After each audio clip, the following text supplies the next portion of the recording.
Danes je čas, da vam razkrijemo motor, ki se skriva v novi tekmovalni 36-ki. Hkrati vam pa tudi opredeljuje razloge, zakaj sem se odločil za ta motor. Ampak najprej si moramo pa pogledati baseline, ne?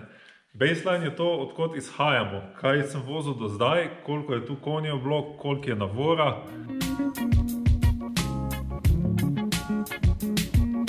Danes je ponedeljkovo jutro, ne? In dogovorili smo na CSS-ju v Mestinjah, da zmerimo moč avta, moč modre 36, ki je za nama na prikolici. Pa pokaži. Ja, šefe. Tukaj me zanima, s kakšno konjažo se je leta 2024 dalo konkurirati na lokalnih tekmovanjih. Tukaj vemo, da ta 3UZ motor napram vsem avtom s 3UZ motorjem, ki sem jih do zdaj probal, gre dosti dobro.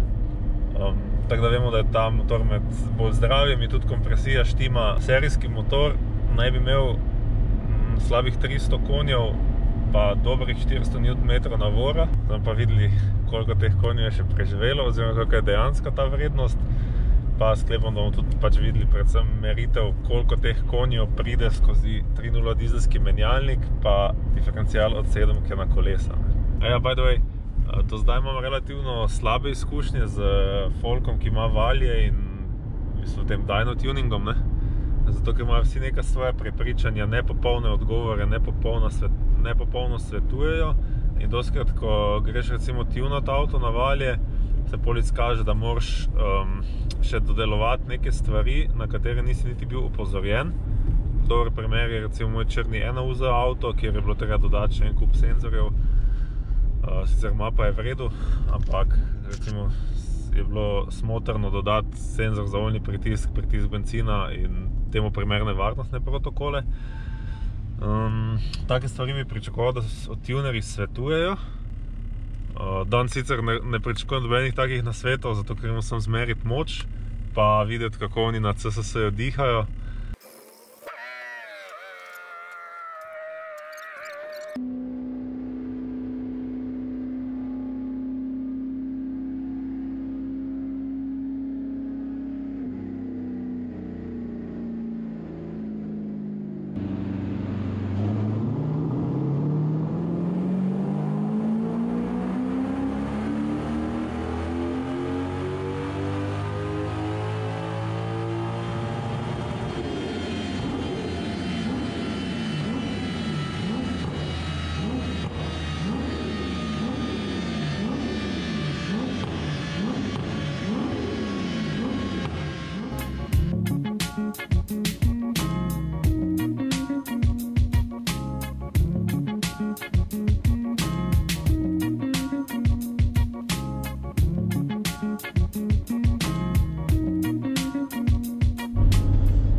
Ena lekcija, dobro, da je OBD2 približno delo, ker je on kalibriral valje na obrate motorja, ne.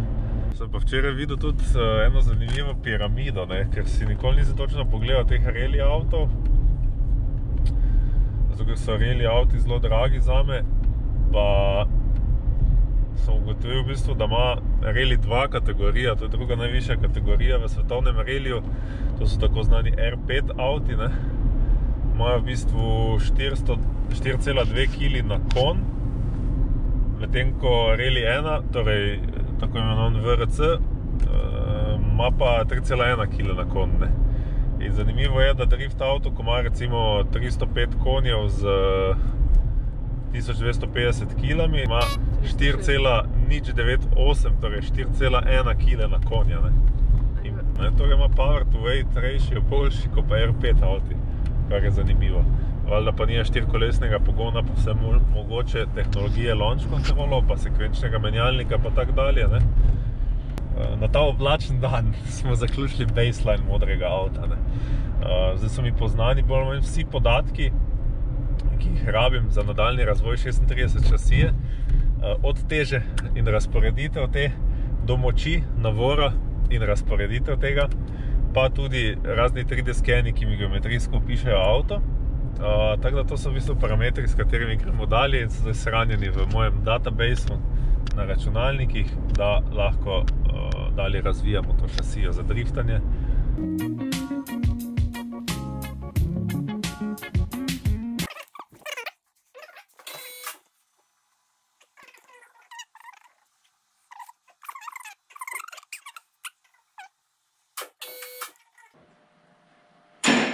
Evo, z vami je spet Uč, da boste lažje videli. To ni LS, to je Chevroletov LT1 motor iz C7 Corvette. To je 6,2 litrski V8 in je 5. generacija Chevy Small blokov. LS-i, kot veste, so 4. generacija Chevy Small blokov in so recimo od leta 96 približno do leta 2015. Okoli leta 2015 jih pa zamenja, oziroma jih začenja zamenjavati 5. generacija. 5. generacija so še vedno V8 pushrod motori, to pomeni, da je odmična spodaj v bloku, ampak imajo v bistvu razen koncepta, vse na novo dizajnirano. Motor je bil v bistvu od prvega do zadnjega šraufa, od prvega do zadnjega odlitka, od plastičnega do aluminijastega odlitka, torej je bila narejena revizija. In si ta motor v bistvu skoraj nič več ne deli z LS-i, kar je problem in plus. Plus je zato, ker se pač en kup stvari valjda izboljšali, minus je zato, ker je nekoliko manj delov na voljo za njega.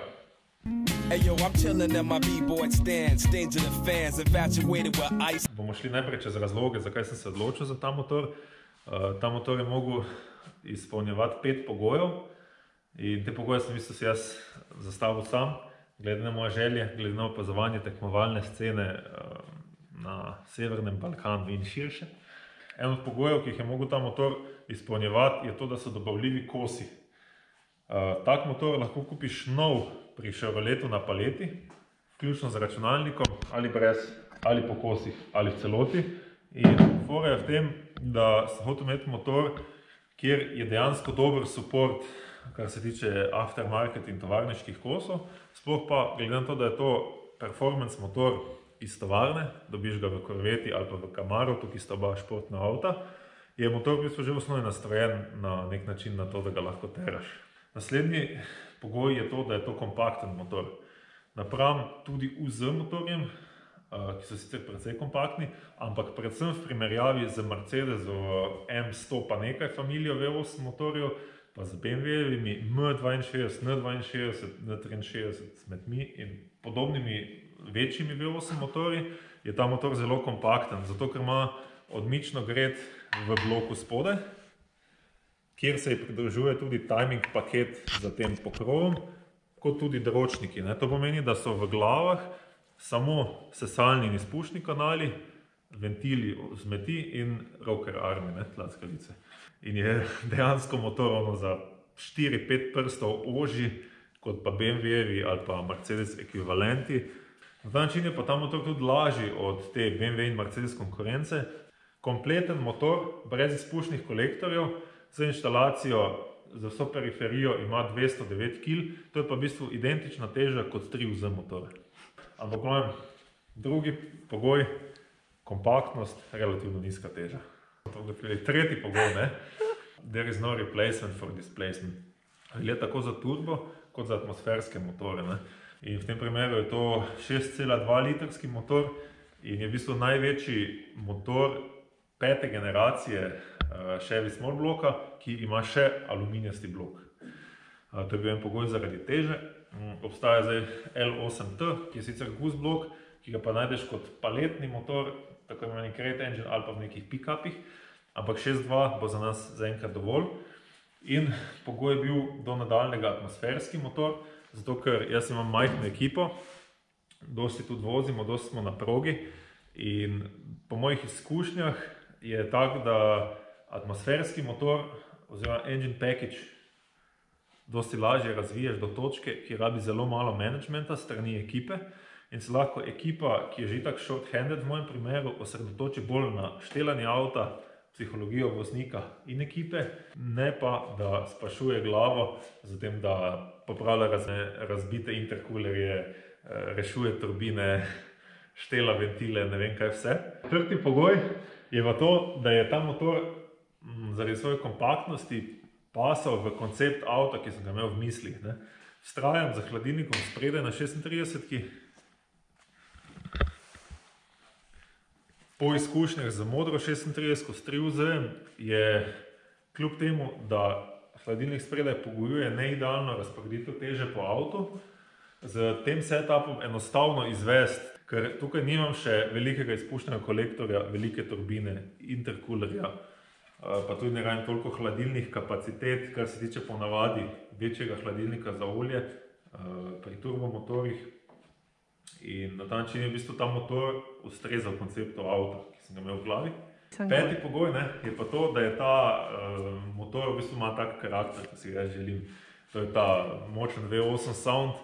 Tudi firing order na tem motorju je malo čuden, bi rekli neidealen, in to mu da tisti V8 rumble, ki je pač meni zelo všeč.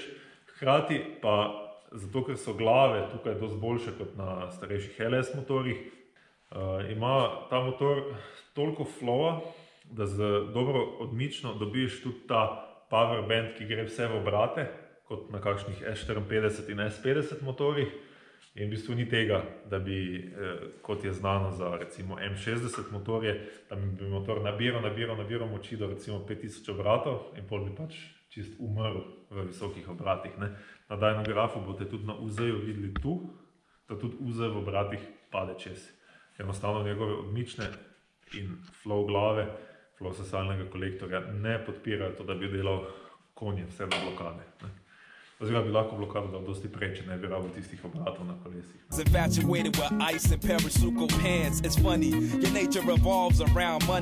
LT1 6,2 litrski V8 je spiritualni naslednik LS3 motorja.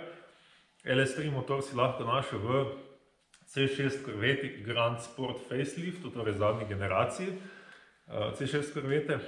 In v bistvu to nadgradnja LS3-ja v vseh mogočih pogledih. Od direktnega vbrizga do boljših glav, do izboljšanega dizajna bloka, do drugačnega tipa oljne pumpe in samega karterja.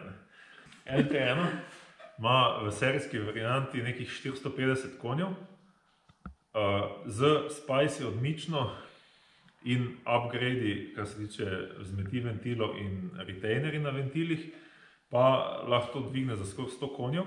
BMW-ov N62 lahko samo sanjajo o takih upgradih, samo od odmične. Ta motor pa ni niti približno serijski, ta motor je iz dejanske Corvette C7, je bil pa to roller race avto, ki je videl cifre blizu 1000 konjev. Ta motor je orang predelan in recimo dva znaka, ki jih lahko vidiš po zunanjem pogledu na ta motor, je ta velika jermenica in pa reskan pokrov odmične in oljne pumpe. Zdaj, velika jermenica je tukaj, zato ker je bil na motorju velik supercharger, ki se bo na ta motor potencialno vrnil enkrat, ko bomo imeli ta avto sestavljen in dialed v atmosferski obliki. Reskan pokrov odmične in oljne pumpe ima pa drugo funkcijo. Namreč ta motor ima serijsko vanos, variabilni timing odmične gredi in na ta način lahko dobiš nekoliko več navora v mid-rangeu. Ko pa daš noter odmično, ki ima več lifta, to pomeni, da se ventil bolj odpre, da spusti v cilinder več zraka, pa moraš ta vanos odstraniti, zato ker bi drugače lahko prišlo pod neko pozicijo tega vanosa do tega, da se ventil dotakne bata.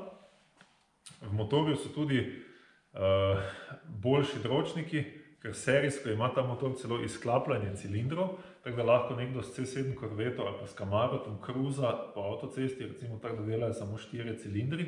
To je tako imenovan DOD sistem in ta DOD sistem je tu vržen ven, ker je pač neuporaben za naše dirkaške uporabe, pač za racing aplikacije.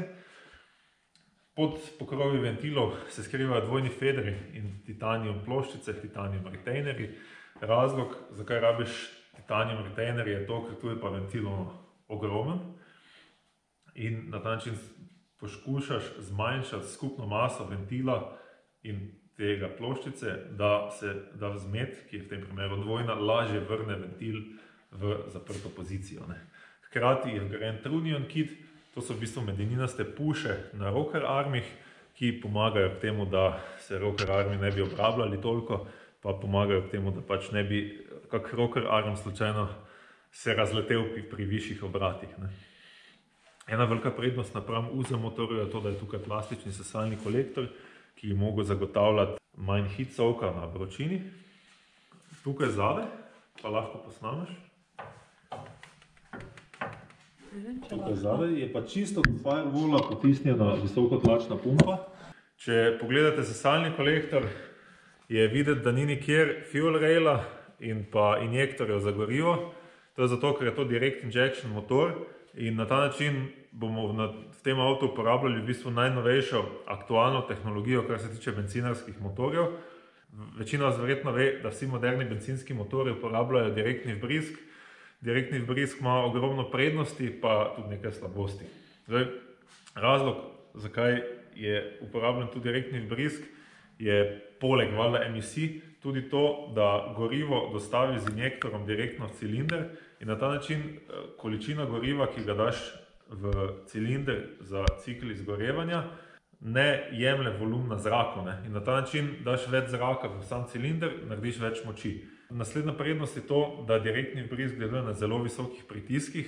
Fora visokega pritiska je to, da nastane dosti lepša meglica goriva in ko imaš pač večji pritisk na direct injectionu, lahko dosti bolj razpršiš to gorivo in dosežeš bolj učinkovito izgorevanje.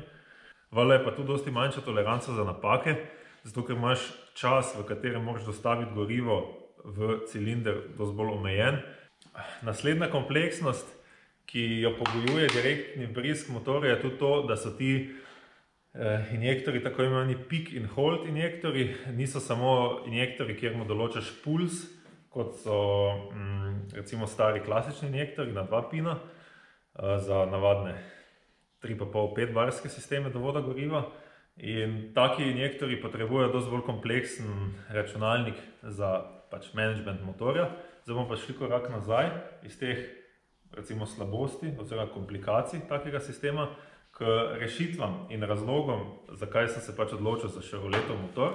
En od razlogov je to, da tak računalnik, ki ima polno pinov, dosti več pinov kot nek standardni računalnik za kontroliranje tega motorja, je rezultat milijonov razvoja in 10.000 ur, ki so ga Chevroletovi inženirji vložili v razvoj tega paketa. In Chevrolet, za razliko od evropskih proizvajalcev in tudi japonskih proizvajalcev, nudi te motorje nove na paleti. To pa pomeni tudi to, da Chevrolet ne skriva načina, kako se tunajo ti računalniki, oziroma Chevrolet skriva, ampak ima full supporta za tunanje teh računalnikov. Predvsem pa Chevrolet ne skriva podatkov za kalibracijo senzorjev, pin avtov.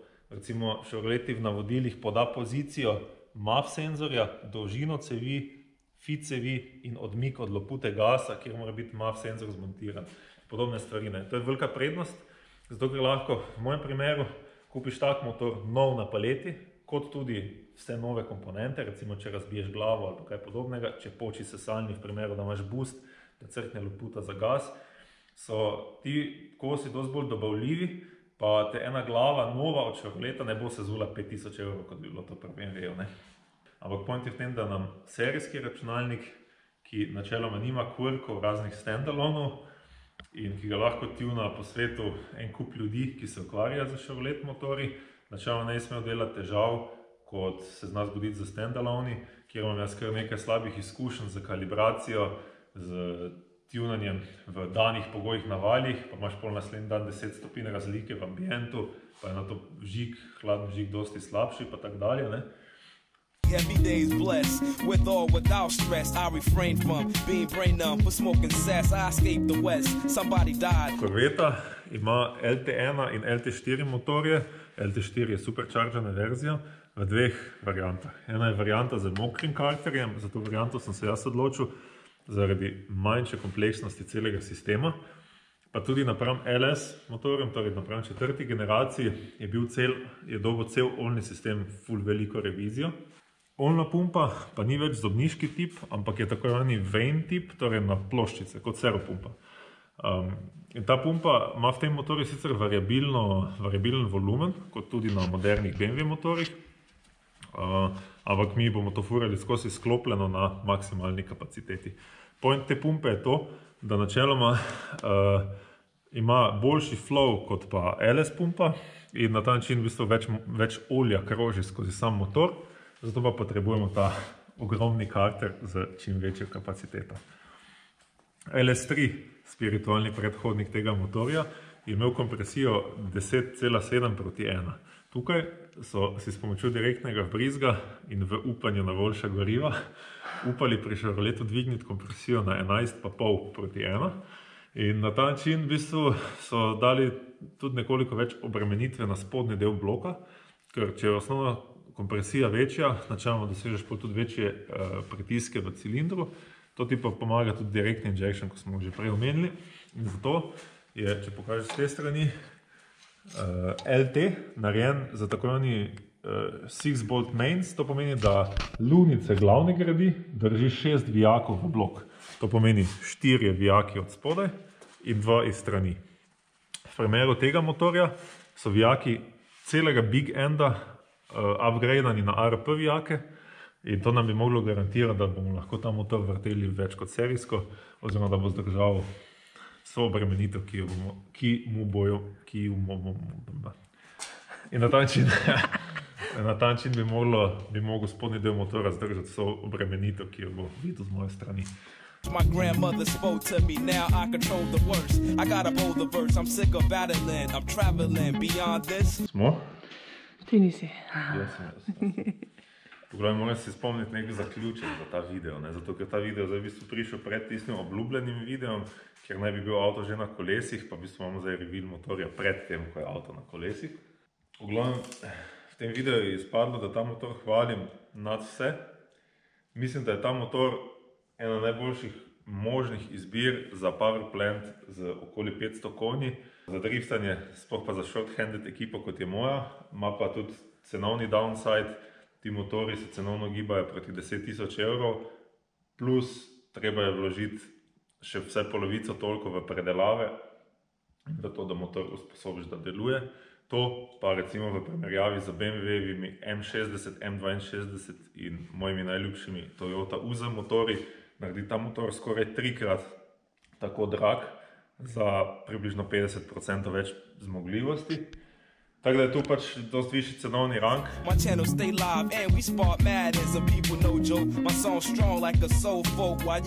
Moramo pa še rešiti en giveaway.